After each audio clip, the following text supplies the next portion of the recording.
عادل صاحب، جس طرح سے ہم نے دیکھا ملاقات ہوئی ہے کل پاکستان تحریک انصاف کے وفد نے مولانا فضل الرحمان سے ملاقات کی ہے. ماضی میں دیکھا جائے تو جس طرح سے پاکستان تحریک انصاف تضحیک امیز جو رویہ ہم دیکھتے رہے ہیں مولانا فضل الرحمان کے ساتھ، اور کل ان کی ملاقات ہوئی ہے، کیسے دیکھتے ہیں آپ اس ملاقات کو؟ یہ رویے میں اس طرح سے کیسے اچانک تبدیلی آ گئی ہے پاکستان تحریک انصاف کے؟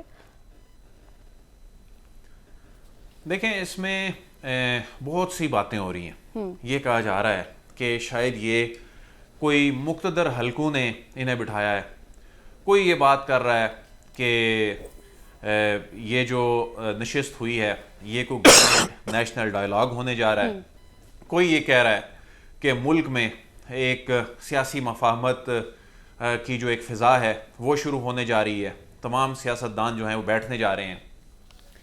یہ میں آپ کو بڑے دعوے کے ساتھ یہ میں خبر آپ کے ساتھ شیئر کر سکتا ہوں کہ اس نشست کے پیچھے کوئی مقتدر حلقے اسٹیبلشمنٹ یا کوئی گرینڈ نیشنل ڈائیلاگ کا کوئی آغاز نہیں ہونے جا رہا، بلکہ یہ اتنی تاخیر کر دی انہوں نے. جو کام ان کو خود سیاستدانوں کو خود بہت پہلے کر لینا چاہیے تھا. ٹھیک ہے، اس کو ہم یہ نہیں کہہ رہے، کرٹیسائز نہیں کر رہے، لیکن آپ کو وہ وقت بھول گیا کہ جب سب ہم لوگ یہ بات کیا کرتے تھے، جب الیکشن کے حوالے سے مذاکرات ہو رہے تھے، لیکن یہ تو ان لوگوں کے ساتھ بیٹھنا ان کی تضحیک کرتے تھے، ان کو چور کہتے تھے. ان کے نام مولانا کا نام کس طرح جلسے میں لیا جاتا تھا. تو اب اگر کوئی یہ تاثر دے رہا ہے کہ نہیں جی یہ تو ہم دیکھیں کہ ایک سیاسی فضا اس کو بہتر کرنے کے لیے یا کوئی ایک ملک کے لیے ایک ایسے گرینڈ نیشنل ڈائیلاگ، اتنی تباہی، ملک کا نقصان کرنے، اپنی سیاسی تباہی، اپنی جماعت کو برباد کرنے کے بعد یہ جو نشست ہو رہی ہے یہ کسی کے کہنے پہ نہیں ہو رہی، بلکہ پاکستان تحریک انصاف جو اس وقت اپنی بقا کی جنگ لڑ رہی ہے اور اس وقت جس فیز سے گزر رہی ہے، یہ خود سے انہوں نے انگیجمنٹ شروع کی ہیں اور یہ تاثر دینے کی کوشش کر رہے ہیں. کوئی پیچ اپ ہو رہا ہے، کوئی پیچ اپ نہیں ہو رہا. وفد کی جانب سے پاکستان تحریک انصاف نے تو ایسی کیا مولانا فضل الرحمان صاحب نے ملاقات کرنے سے پہلے کہیں کنسلٹیشن نہیں کی، کوئی اپنے اتحادیوں سے نہیں پوچھا کہیں سے؟ مطلب ٹھیک ہے، ایک پارٹی جو کہ اپنی بقا کی جنگ لڑ رہی ہے، اگر اس نے کوئی مفاہمت انیشیٹ کرنے کی کوشش کی تو فضل الرحمان صاحب تو اچھے اچھے بندے کو نہیں ملتے مشاورت کے بغیر. اس طرف بھی کوئی مشاورت نہیں ہوئی؟ نہیں، اس میں تو انہوں نے بتا دیا نا کہ اس میں پشتون بیک گراؤنڈ اور اس میں ان کی ٹریڈیشن اور جس مقصد کے لیے وہ آئے. لیکن ساتھ ہی میں آپ کو یہ بھی خبر دے دوں کہ اگر مستقبل میں ایسا کوئی ڈیولپمنٹ ہوتی ہے تو سیاستدانوں کو یہ خود کرنا ہوگا.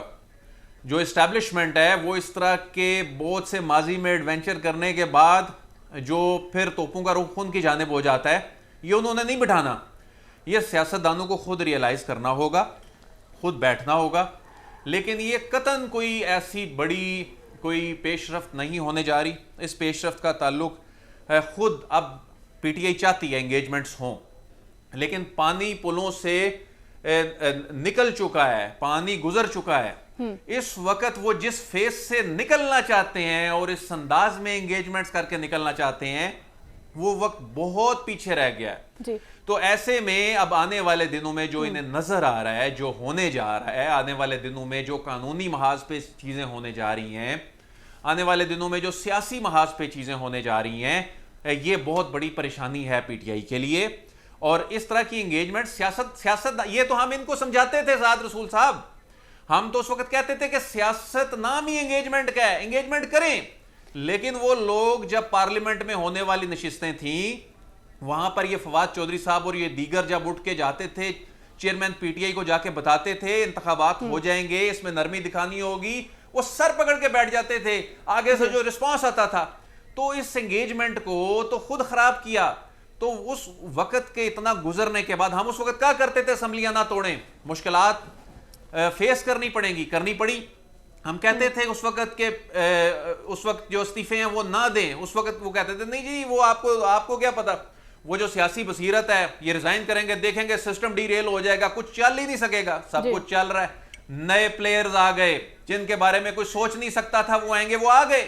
آپ کے سیاسی بلنڈرز کی وجہ سے. بہرحال سیاستدانوں کا کام ہے یہ ملنا.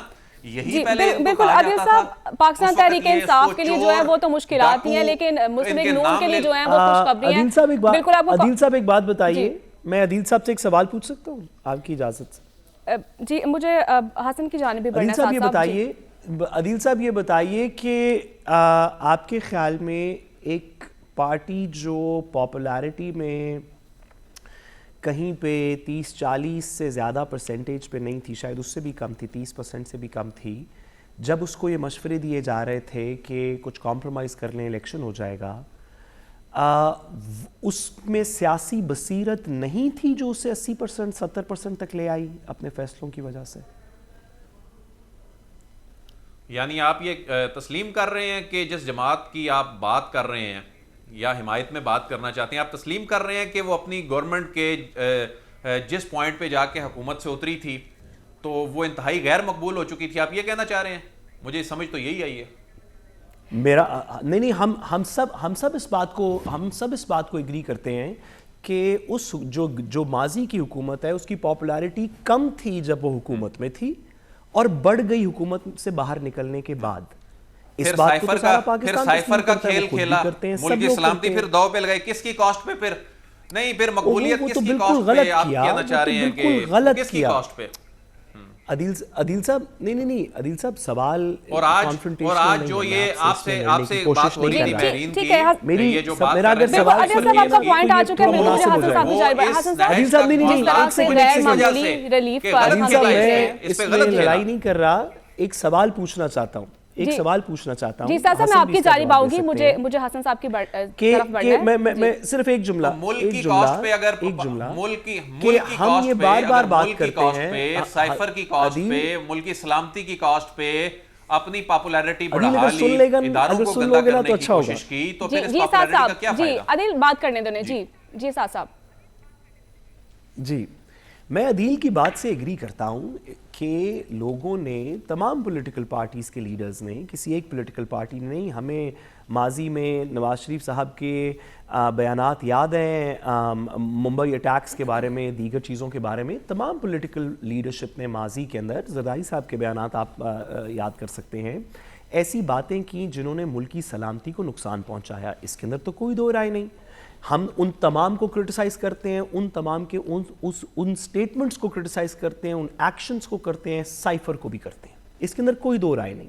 لیکن ایک مختلف بات ہو رہی ہے عادل, بات یہ ہو رہی ہے کہ ایک سیاستدان اگر یہ فیصلہ کرے ایسے ملک میں جہاں پہ آپ دیکھ لیں کہ سپریم کورٹ سے ایک دن نواز شریف صاحب ڈسکوالیفائی ہوتے, واپس اب وہ تقریباً وزیر اعظم بننے کے دہانے پہ ہیں, جہاں پہ قانونی فیصلے ادھر بھی چلے جاتے ہیں, ادھر بھی چلے جاتے ہیں, قانون بدل بھی جاتے ہیں, ایسی الٹی گنگا بہنی شروع ہو جاتی ہے کہ آپ نے دیکھی ہے.